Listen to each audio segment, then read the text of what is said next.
श्रोताओं नमस्कार। देश में कृषि क्षेत्र में व्यापक सुधार लाने के लिए केंद्र सरकार हर स्तर पर कार्य कर रही है। कृषि उत्पादन बढ़ाने, किसानों की आय में वृद्धि करने और किसान को विविध फसल उगाने के लिए प्रोत्साहित करने के लिए सरकार विभिन्न प्रकार के प्रयास कर रही है। इसी प्रयासों के अंतर्गत विकसित कृषि संकल्प अभियान 29 मई से 12 जून 2025 तक देश के विभिन्न जिलों में चलाया जा रहा है। आज हम इसी संदर्भ में बातचीत करने के लिए प्रभारी कृषि विज्ञान केंद्र मटेला कोसी अल्मोड़ा में एवं इस संकल्प अभियान के नोडल अधिकारी डॉक्टर आर.के. शर्मा जी से बातचीत कर रहे हैं। सबसे पहले तो शर्मा जी, आपका स्वागत है हमारे कार्यक्रम में। मैं सभी किसान भाइयों को नमस्कार करता हूँ, नमन करता हूँ और यह बताना चाहूंगा कि भारत सरकार के द्वारा एक राष्ट्र, एक कृषि, एक टीम की भावना से विकसित कृषि संकल्प अभियान 2025 पूरे देश भर में 29 मई 2025 से 12 जून 2025 तक 15 दिवसीय कार्यक्रम का आयोजन किया जा रहा है। यह कार्यक्रम देश भर में 700 से अधिक जिलों में संचालित किया जा रहा है, जिसमें लगभग 1.5 करोड़ किसान सीधे संवाद वैज्ञानिक करें तथा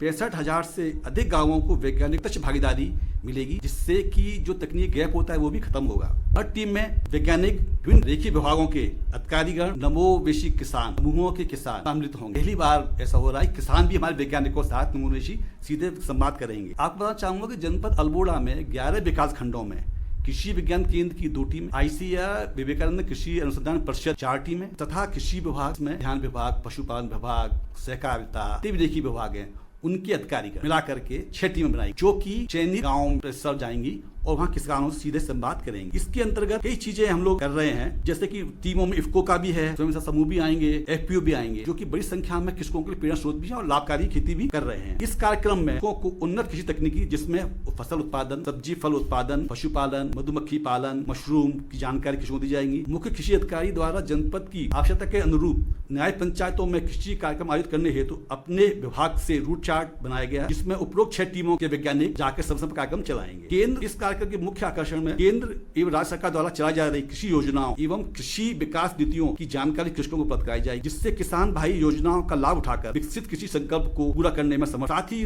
कृषि शोध में कार्यरत वैज्ञानिक कृषकों से पारस्परिक सहयोग से कृषि शोध, शुद्धिकरण एवं नवीन क्षेत्रीय आवश्यकताओं अनुसार शोध करने में सक्षम होंगे। स्थानीय आवश्यकताओं के अनुरूप सुझाव प्रतिक्रियाओं को समझकर नवीनतम एवं उन्नत तकनीकियों का डॉक्यूमेंटेशन किया जाएगा। कार्यक्रम दौरान वैज्ञानिकों द्वारा कृषक वैज्ञानिक संवाद, मृदा जल संरक्षण, मृदा स्वास्थ्य कार्ड, संतुलित उर्वरक उपयोग, जलवायु परिवर्तन, प्राकृतिक जैविक खेती को बढ़ावा देना, बेमौसमी सब्जी उत्पादन, संरक्षित खेती, स्वरोजगार व्यवसायिक विषयों जो कि हमारे जनपद के अनुकूल हैं, उन पर विशेष चर्चा की जाएगी। अंत में कहना चाहूंगा कि इस कार्यक्रम से मैं कृषकों से जो प्रतिक्रिया प्राप्त होंगी उनको संकलित कर भावी कृषि विकास एवं कल्याणकारी रणनीति बनाने में मुख्य सहायता मिलेगी। डॉक्टर साहब, आपने कहा कि रेखीय विभाग और आपके जो विभाग है वो इस पर जाएंगे। चयनित आपने पहले ही जो गांव है वो कर रखे हैं, किसान भी आपने जो नवोन्मेषी किसान है उनको चयनित कर रखा है, तो इस पर क्या किसी प्रकार से जो साधारण किसान है दूर दराज के, वो भी इसके अंतर्गत आएंगे? देखिए, ये बहुत अच्छा प्रश्न है। हर न्याय पंचायत कार्यक्रम में हमारा लक्ष्य कम से कम 300 किसानों को लाभ पहुंचे। नवोन्मेषी किसान का तात्पर्य ये है जो किसान प्रगतिशील है, कहते हैं ना किसान से किसान अच्छी बात सीखता है। उनका उद्देश्य ये है कि किसान से किसान भी सीखे और एक नया दिशा किसानों को मिले कि हम भी बड़े किसान, नवोन्मेषी किसान बनने का प्रयास करें। इसका किसानों का उद्देश्य ये है। इसमें किसान लगभग 300 किसानों को हम लोग लक्ष्य लेकर चल रहे हैं, जिसमें छोटे छोटे किसान, बड़े से किसान सभी लाभान्वित होंगे। भारत के प्रधानमंत्री नरेंद्र मोदी जी ने कहा है कि कृषि अनुसंधान को आगे बढ़ाने में धन की किसी भी प्रकार की कमी नहीं आएगी। इसे आप किस प्रकार से देखते हैं? देखिए, अभी जो वर्तमान परिस्थिति चल रही है इसमें धन की कमी है नहीं। शोध के लिए हर चीज प्राथमिकता है, बस केवल हमें संकल्प के साथ कार्य करना है। जो संकल्प से कार्य करेंगे, क्षेत्रीय ये योजना हमें क्षेत्रीय आवश्यकता अनुसार जो हमें मिलेंगी प्रतिक्रियाएं उसको लाएंगे तो नए संधान और होंगे, विकास होगा। और खरीफ फसलों की तैयारियां चल रही है पर्वतीय क्षेत्रों में, आपकी विशेषज्ञता भी खरीफ फसलों पर है, तो इस पर आप क्या कहना चाहेंगे? वर्तमान में धान की खेती चल रही है। देखिए, इस समय ये कहना चाहूंगा किसान भाइयों, आप लोग चैती धान की बुआई कर चुके हैं, उसमें इस बार वर्षा बड़ी अच्छी हो रही है, तो समय पे पहले दिन आई, इससे की और ये सुनिश्चित करने का जमाव अच्छा है। यदि जमाव अच्छा होगा, पौधों की संख्या सुनिश्चित होगी, तो आपको चैती धान में भी काफी लाभ मिलेगा। पर मैं कहना चाहूंगा कि अभी समय है, यदि जिन किसान भाइयों ने चैती धान के अलावा धान बोना चाहते हैं वो 2-3 तरह के धान बो सकते हैं। हमारे जनपद अल्मोड़ा में जीएसटी धान का प्रचलन में पहले लाए गए थे। जीएसटी धान का तात्पर्य यह है कि जो धान चैत के स्थान पर जेठ के महीने में बोआ जाए, जो अब बुआई के समय आ, तो ये सीधी बुआई कर सकते हैं चैत धान की तरह। यदि इस धान को अपनाएंगे तो चैत और जेठ के बीच का जो समय है उसमें अतिरिक्त व्यय हो रहा है उससे बचेंगे और पैदावार भी अधिक मिलेगी। इस समय कहना चाहूंगा जो किसान भाई रोपाई करते हैं तालाब, वो ध्यान रखें कि अपनी मोटा धान, बारीक धान तो है ही है, इसके अलावा अपने यहाँ क्षेत्र पर बासमती धान का अच्छा स्कोर, पर्वतीय क्षेत्र में पहले भी बासमती धान होते थे, हल्के कुछ सुगंध वाले आते थे, तो बासमती धान को भी बना सकते हैं। परंतु एक ध्यान रखें किसान भाई कि जब प्रजाति का चयन करें तो अपनी परिस्थिति अनुसार दिन का अवलोकन कर लें कि उनके यहाँ कितने दिन की फसल लगती है। क्योंकि साहब यहाँ पर समस्या ये आती है कि यदि अच्छी हाई होल्डिंग वैरायटी की ले आए और उसकी अवधि ज्यादा हुई तो सामाजिक परंपरा अनुसार खेत खाली होने में किसान का नुकसान संभावना रहती है। इसलिए अपना जो भी प्रजाति चयन करें वो वैज्ञानिक को संपर्क करके करें। जो बासमती धान में है, पूसा बात में 1847 पोची चल रही है।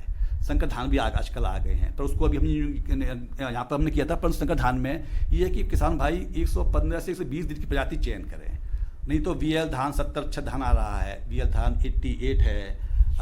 जेठी धान के लिए हम लोग विवेक धान 154, 158, 159 होता है और ये बना सकते हैं।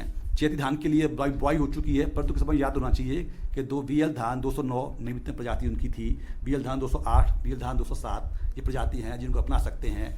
इसके साथ साथ में सीधे धानों में रोपाई में VL धान 65, 70, 88, 85, 82, VL धान 81 ये प्रजातियाँ हैं। परंतु मैं ये कहना चाहूँगा कि बस चयन करते समय अपने क्षेत्र की परिस्थिति ध्यान रखें। सबसे महत्वपूर्ण बात ये आती है कि किसान भाई बुवाई करते समय यदि घर का बीज कर रहे हैं तो जरूर बीज शोधन करें।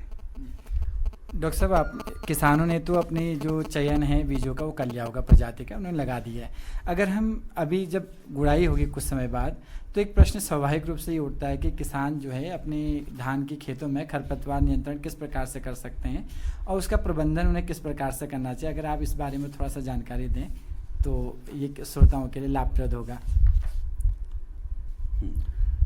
किसान भाइयों, हम तो ये कहेंगे कि जब हम पर्वतीय क्षेत्र में हैं तो प्रथम चरण में यह रखें हम निराई गुड़ाई कर रहे हैं, क्योंकि निराई गुड़ाई करने से एक तो मृदा का तापक्रम से रहता है, एरेशन होता है, उससे ग्रोथ अच्छी होती है। परंतु यदि आपके पास में निराई गुड़ाई के साथ साथ में यदि स्प्रे करने की मशीनें हैं, यदि आप किसी खरपतवार जाना चाहते हैं तो उनका उपयोग कर सकते हैं। रासायनिक दवाई काफ़ी उपलब्ध हैं। परंतु हमारा पर्वतीय क्षेत्र जैविक खेती के रूप में जाना जाता है। जब जहाँ तक संभव हो जैविक के अंदर निराई गुड़ाई ही कर, पहली गुड़ाई 25 दिन पर, उसके बाद में एक दूसरी गुड़ाई 40-50 दिन पर कर सकते हैं।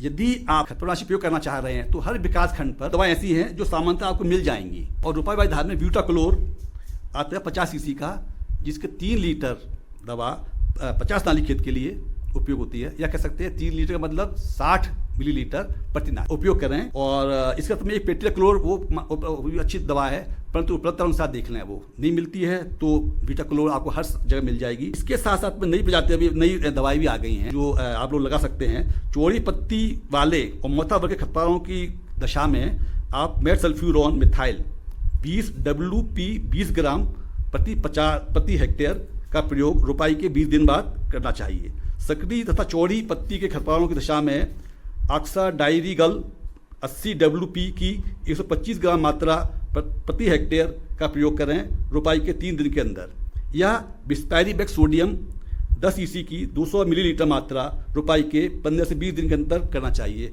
इसका मतलब ये हुआ कि हमारे पास में रोपाई के बाद में और 15-20 दिन बाद दोनों दवाएं उपलब्ध है, जिससे कि आपको खरपतवार से काफ़ी राहत मिलेगी। अगर हम रोग की बात करें तो पर्वतीय क्षेत्र के जो कृषि का अधिकतर बोझ है वो महिलाओं के ऊपर है, और महिलाएं ये देखती हैं कि जब उनकी पत्तियां पीली पड़ जाती है तो समझती हैं कि ये नॉर्मल रोग है, इससे उत्पादन क्षमता पर कोई प्रभाव नहीं पड़ रहा है, लेकिन जबकि उत्पादन क्षमता पर उसका प्रभाव पड़ता है। तो इस पर आप क्या कहना चाहेंगे? धान पर लगने वाले कौन कौन से रोगों को की चिंता जो है महिलाओं को, कृषकों को करनी चाहिए? देखिए, पर्वतीय क्षेत्रों में धान में जो रोग लगते हैं, यदि किसान भाई शुरुआत में यदि बीजोपचार कर लेंगे तो काफ़ी हद तक हमारा उपचार हो जाता है। दूसरी चीज़, यदि हम संस्तुत फसलों का, किस्मों का चयन करेंगे तो बीमारी भी काफ़ी कम आती है। आजकल ऐसी प्रजातियां हैं जिन्हें बीमारी कम लग रही हैं। परंतु हम ये कहना चाहेंगे किसान भाई हर हाथ में एक तो फसल का बीज शोधन बोते समय करें। दूसरी चीज़, जहाँ एक झोंका लो रखता है उसमें नाप की तरह दिखती हैं, तो इसके लिए दवाइयाँ हैं। परंतु किसान भाई भूरा धब्बा रोग भी लग जाता है, शीट ब्लाइट भी आती हैं। तो मैं अभी एक कहना चाहूँगा फादर चरण में किसान भाई अपने विशेषज्ञ से सलाह लेकर के दवा का उपयोग कर रहे हैं, क्योंकि दवाई बहुत महंगी हैं और जितना छोटे छोटे खेत हमारे किसान भाइयों के, दवा छिड़काव ज़्यादा महंगा पड़ता है।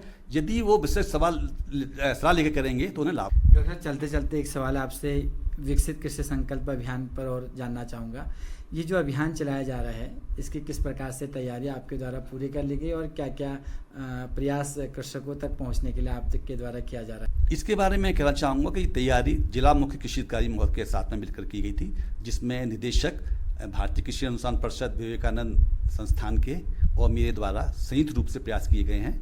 और इसमें माननीय जिला अधिकारी महोदय द्वारा भी अपनी इच्छा बताते हुए मार्गदर्शन दिया गया है। और ये हमने इसमें आज बताया आपको 6 टीमें बनाई गई हैं, जिसमें वैज्ञानिकों की टीम है, रेखी विभाग के से कर्मचारी हैं, और ये हर न्याय पंचायत स्तर पर किया जा रहा है।